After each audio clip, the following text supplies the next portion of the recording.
A 12 volt car battery with some basic household products. And by that I mean some Epsom salt, baking soda, and some distilled water. And here's exactly how dead this battery is. As you can see, it's only got 3.95 volts. Now with that voltage, putting a load tester on this battery is pretty much pointless, but here it is anyway. So in a good battery, this style would need to be here, where it says OK. And when you put it on under load by pressing this button, it's supposed to go to this green area and show you the amount of cranking amps it has. But as you can see, it's already in the red all the way down here, and when you press this, it goes to pretty much zero. So first things first, we're going to clean our battery terminals and wipe down the top of our battery.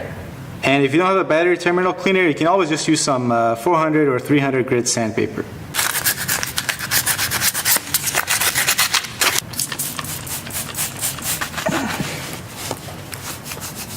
So in the next few steps, we're going to be removing these battery cell caps and then pouring out the acid that's in this battery. So make sure you do this in a well ventilated area, and also wear gloves, because if the acid gets on your hands, on your skin, or even on your clothes, it's going to burn through it and it's not going to be pleasant.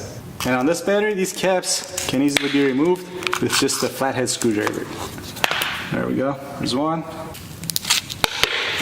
And here's the second one. And next we're going to dump the acid that's in this battery into this plastic container. I should be probably wearing long sleeves for this, but you gotta work with what you got. Alrighty, so next we're going to get about 10 ounces of baking soda, and then we're going to mix that with about 1 gallon of distilled water. Now the best way to mix the baking soda with the distilled water is to just do it in small amounts. Just get some distilled water, put it in a container, get some baking soda, and then you want to stir it until it dissolves into the water. And next we're going to start pouring it in and filling each cell. Make sure you go very slowly.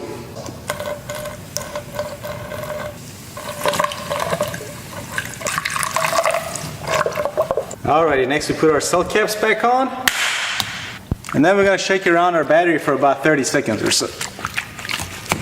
After that, we remove our caps once again, and then we're going to dump the solution in our bucket.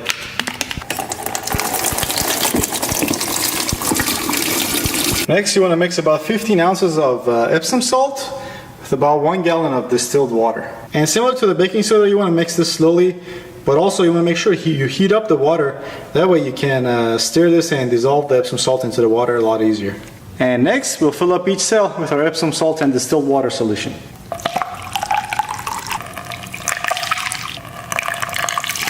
Next, we grab our charger, and we're going to slow charge this battery for about 24 hours on the slow charge setting. We're also going to leave the caps off because sometimes you have some overflow problem. Just when the solution heats up, it's going to overflow. So you don't want to put the caps on and have any buildup underneath it. So again, do this in a well ventilated area, and also be very mindful of whatever you put this over while it's charging. And as you can see, I got this on the floor, so it's pretty safe here. Alright, so it's the next day, and it's been about 24 hours since this thing's been on the charger, so let me show you what we have. Alright, so as you can see, we got about 11.3 volts, which is a huge improvement from where we started, but it's obviously still not good enough. So what I'm going to do is just to put it back on the charger, but also on this battery we haven't had any overflow issues, but if you have, make sure you refill these all these battery cells with distilled water and your Epsom salt solution. And I'm also going to use this newer battery charger just to make sure our battery charger is not the problem. And again, we're going to put this on the 2 amp setting, or in other words, trickle charge the battery. Alright, so it's been another 24 hours since this battery's been on the charger. Let's see what we have now. Now this time around, I don't know if you guys can see, but we are having some overflow issues. Not a whole lot, there's still plenty of our solution left in the battery, but we do have some water coming out of these battery cells. Here's a look at our charger. We're at 100% according to the dial, but we still don't have the green light, which would indicate this battery is completely charged, but we're going to go ahead and check our voltage on the battery anyway. Alright, so first we'll wipe the top of our battery, get it clean. And next we grab our multimeter, but make sure if you're missing any distilled water to add water to these battery cells. You gotta make sure the lit plates that are inside here that you might be able to see, they have to be covered with the distilled water and the Epsom salt solution we made earlier. And here's how much voltage we got now. We got 12.43 volts, which is actually pretty good. It should be 12.6, but this multimeter may not be exact. As some of you may know, each battery cell in this battery should have about 2.1 volts, which would add up to 12.6, or well within the margin of error of 12.43 or whatever we just got. That. Now, even more important than the voltage is how many amps this battery can put out. When we press this and put it under the load, we're going to hold it there for 10 seconds and then we're going to take our measurement. It should come down to about 700 amps, which, as you can see, it's the amount of cranking amps this battery is supposed to put out according to the sticker. Alright, here we go.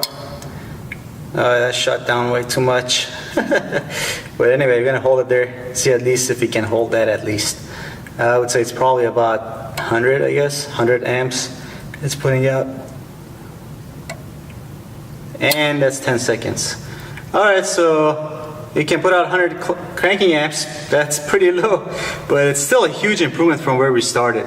But what you can try to do to raise the cranking amps it puts out is to cycle the battery. And to cycle the battery is to basically drain the battery and then to recharge it. Now you can do this by just sticking the battery in the car and then turning on your headlights. But I got this spare headlight laying around, so I'm just going to use this. And you know what, actually I'm just going to attach the second headlight as well, just to make this go faster. And then we're just going to wait until the voltage reaches about 10.5 to 11 volts. Alright, so it's been a good few hours and we're actually down to closer to 10 volts, but it's okay. So we're just going to take these off and then reattach our battery charger. And we're going to charge this for about 24 hours again, or until we get a green light here saying our battery is fully charged. Alright, so it's been about 10 hours actually this time, and I believe we're done. But I say that because not only the dial is at 100%, but we also have a green light telling us our battery is fully charged. Again, we got a bit of an overflow issue here, so next I'm just going to quickly clean this up. Alright, so first let's check out our voltage.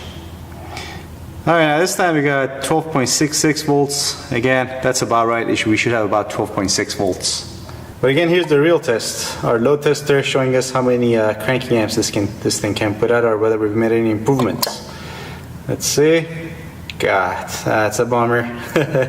No improvements at all. It's in the same area as before.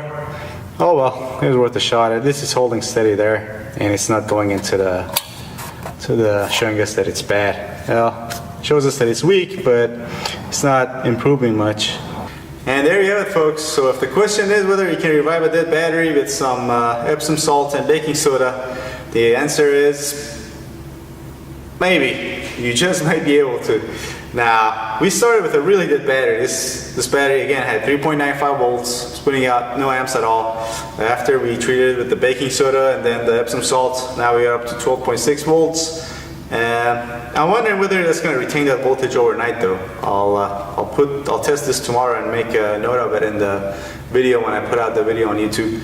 But I can see it helping a battery that's in better shape. Maybe get a battery that's in the back of your garage putting out only maybe 8 or 9 volts, and it can, you do this, I can see that turning into a good battery.